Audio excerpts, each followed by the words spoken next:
What's up, MetaNerdz? This complete breakdown of the MC85 Star Cruiser will pull from every resource available, including one of the best cross-sections of a Mon Cal creation that we have ever seen. And by the end, we'll completely understand this post-Endor ship. And be sure to check out my shop at geekygrotto.com. Every purchase helps support this channel, and I bought a whole bunch of new stuff. Really can tell how good the quality on these items are, and they're all at a fraction of the price.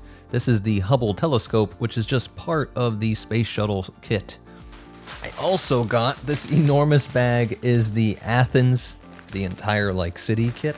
Really excited about the Apollo moon landing kit. You can see there all the parts that break apart for the actual lunar module. That thing's 39 inches long. It's gonna need its whole row up there. On every listing, you'll see the block size. Some are like the little mini blocks, but most are the smaller building blocks, the normal size that are compatible with Lego. I really wanted to get into this once I realized that Lego doesn't want to make any sets connected to real-world militaries. You'll see under the military tab, we have a huge selection from all sorts of eras. And of course, space, real-world vehicles, kawaii, cute tabletop decorations, stuff like that. All kinds of great fantasy builds, real-world locations, and of course all the parts, accessories, motors, anything like that you'll need. Use the link down below for 10% off, geekygrotto.com. Every purchase helps support this channel. Be sure to check it out, I'm sure you'll find something you love. With the fall of the Empire, the Alliance to Restore the Republic did just that, and after capturing Coruscant, the New Republic was formed. Now, most of the galaxy did not have a clear distinction between Clone War and Galactic Civil War. To most people out there, it was just nearly 3 decades of constant warfare under different names. Which is why the Mon Calamari were so shocked with Mon Mothma, no relation. She felt that evil itself had been defeated, and repeating the worst mistake in history with the Ruusan reformations, just like when the Old Republic felt that evil itself was now gone with the destruction of the Sith Empire. Now that Sith Lord Sidious was dead-ish, she wanted to dissolve the New Republic military. Luckily, many of these MC85 were already commissioned by then, but either way, the Mon Cala monarchy had no intention of giving up their ability to defend themselves. The glorious shipyards would hit their peak in both original and new canon timelines, eventually coming to encircle the entire planet. The MC85 would become the mainline warship to protect the noble fish folks, and we'll see why it's very impressive in a lot of ways, but there are some very strange mistakes here. At a length of 3,437.37 meters, or 11,281 feet, it was more than twice the length of the ISD, and even with the cylindrical design, it was only around 280 meters thinner than the ISD. About the difference of a Lancer and a TIE fighter, while its height of 461.61 meters, or 1,515 feet, would make it just a Wookiee couple and a Jawa taller than the ISD. If it showed up here on Earth, it would be more than 10 times the largest warship in the world, the Gerald R. Ford nuclear-powered aircraft carrier, or 4 times the Burj Khalifa. Now we should work through this cross-section starting at the rear with the 11 sublight ion engines that produce a megalight rating, or the speed in space, said to be greater than 130, which would make it on par with the Resurgent-class Star Destroyer. And faster than almost everything. Seriously, everything from the TIE Defender to even the newer RZ-2A wing, even the first order TIE FO. The only things faster than this are the TIE VN and TIE SF. We get a great shot at the reactor, which is essentially just a supersized version of what powers everything from the Star Cruisers down to TIE Fighters, engines that take a gas, ionize it, and shoot it out the back in order to create thrust. And having 11 of these means it would have great maneuverability, and we get this great look at the thrust vectoring, and it's all covered in layers of armored cowling. The hyperdrive generator is just in front of this array, and it's actually a pair, something I don't think I've seen in any other ship. And I'd say it's pretty important, with hyperdrive damage going down in the history books for being the first domino to fall in a process that would eventually destroy the Sith. Many ships have a backup hyperdrive, but the way this is explained, and just the visuals, really seem to be saying that this is a backup of the actual likely Class 1 hyperdrive. It has 2 Class 1s. So likely in this post-war era, hunting down Imperial remnants and all sorts of crime lords, they wanted to make sure that they could make it back to support any other fleet anywhere in the galaxy, having redundancy for such a crucial system. And within this bubble blister is the deflector shield generator. And we even get the micro emitters identified. These would be all along the surface of the ship, taking the ability to focus the shield power in certain directions, made famous with the X-Wing. Put your deflectors on double front. And it's on just about every ship, but with these micro emitters it would be more precise control than ever. Though we should think that the shields of this latter era, with far more ability to produce things as great as the engineers could imagine. I mean, you're not the underdogs building these illegally in secret anymore, like in the time of the Empire. They had more resources than ever and could build openly, but while that makes sense, there is not enough detail to say it is better than the Liberty, and I'd still say it doesn't come close to the Imperious. They can't lose us, but they can keep at a range where our cannons are ineffective against their shields. Of course, we saw it taking numerous hits for a very long time, but this would have likely been true for many other Mon Cal creations as well. We get a great look at the Shield Operations Center being located deep in the main body of the ship, not in some blister on the surface or a bridge that sticks out. On the ventral side, we see more antennas. These are for targeting and long-range sensor arrays, while this is the short-range comms, with the turbo laser targeting array that is housed in this pod.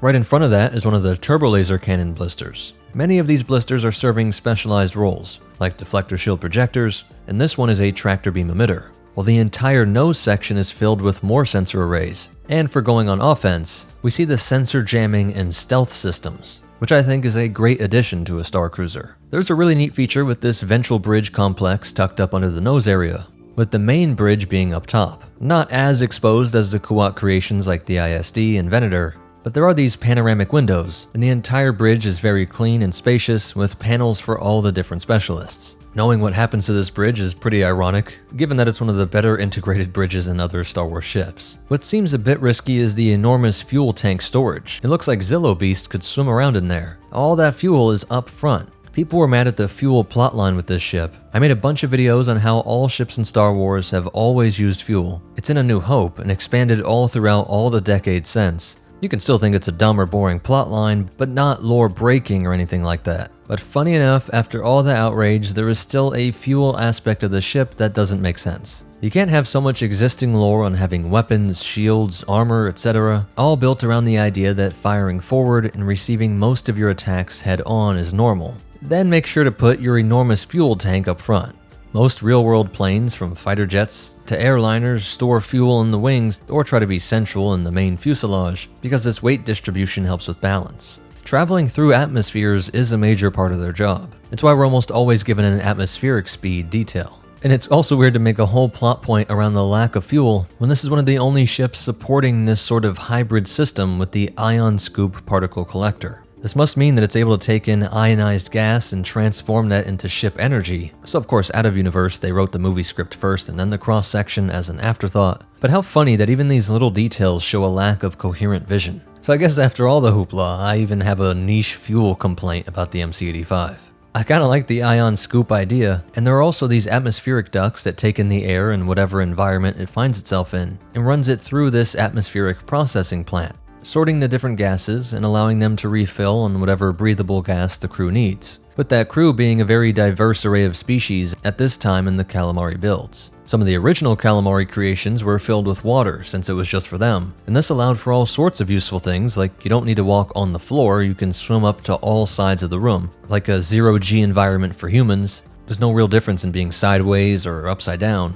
So while that is not how these later ships work since they have crews with all sorts of non-aquatic species, they do retain the amazing high-speed travel network of water-filled pipes that run throughout the ship, just like what we saw with their cities, allowing them to shoot around like they're in pneumatic bank tubes. There are several crew decks across the ship, with a large portion on the ventral side toward the bow, and then above the atmospheric processors and water tubes, while the VIP quarters are above the bridge, usually the most important staff and commander, all accommodating a minimal crew of around 1,139, which is just under the MC80, and it likely had a near double of the potential passengers or troop capacity, so around 2,400. And there was a great detail of an onboard droid repair bay, which makes a lot of sense when droids play such a crucial role to ship repair. Combine that with your 2 hyperdrives, and all you have to do is make sure you don't run around on E, and this thing should run worry-free. We don't get a cargo capacity number, but if it was around double the MC80, then it would be around 40,000 tons, all stored in these 60 modular storage containers. And lastly, we have the main hangar bay, which would be mirrored on both sides, with this unique hangar access tunnel, which was intended to allow a queue to build, so you can open up all these panels and take on more ships than the hangar itself can hold, for when they need to quickly get in and be transported through hyperspace, or when vehicles are being refueled and restocked with torpedoes. The queue for all these ships can form here.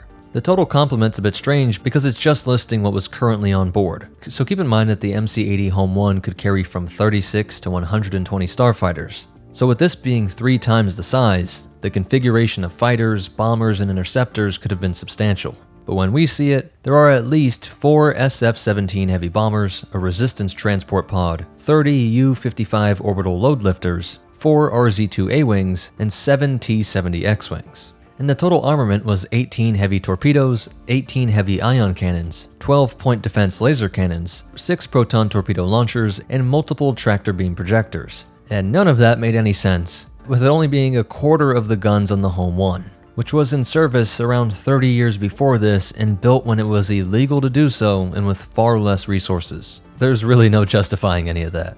As for history, we only know of those few fateful days with the Rattus, the flagship of the Resistance Navy, used during the evacuation of Dakar. Kaibo Ren would use that unique hangar Q lane during his run, firing torpedoes right into the hangar before moving to the bridge. While he did not fire on his mother, the TIE SF, which had the qualitative upgrade over the Imperial TIEs by having torpedoes, they did fire and took out the bridge. And the Rattus was of course destroyed during the hyperspace ram into the Supremacy. I covered this pretty quickly at the time, but this was a way smaller channel. But I noticed that in the cross-section it showed, and really the whole point of being tracked through hyperspace was focused on, based on this new device which worked by having a chamber that was constantly in hyperspace. So there was a part of the ship that's in hyperspace at all times. So when the Rattus goes through light speed, it crashes into this. And the impact is combining this acceleration with being ripped back into real space like we see with the interdictors. While most ships would have passed through, like a sheet of paper on a table, on 2 different dimensional planes, with the tracker and the Supremacy there was this contact point. With that impact, this flagship experiences one of the most visually stunning and crucial self-sacrifices in history. Though many other MC-80 Star Cruisers would be part of the 16,000 ship Galaxy fleet that came to the rescue during the Battle of Exegol. And like with the MC-95, there were a ton of different variants that we can see. So that's it for the breakdown. The only real behind the scenes fact is if you want to pick up that, it comes from The Last Jedi, incredible cross-sections. I don't know if it's in the updated complete cross-sections book. Please hit that like button, it really is the best way to help me out. If you want, for just $1 a month, members get access to early videos, subscribe so you don't miss anything, and check out these other videos, I'm sure you'll like them. But most important of all, remember, I won't be counting this ship dud against the Mon Cal record, and the Force will be with you, always.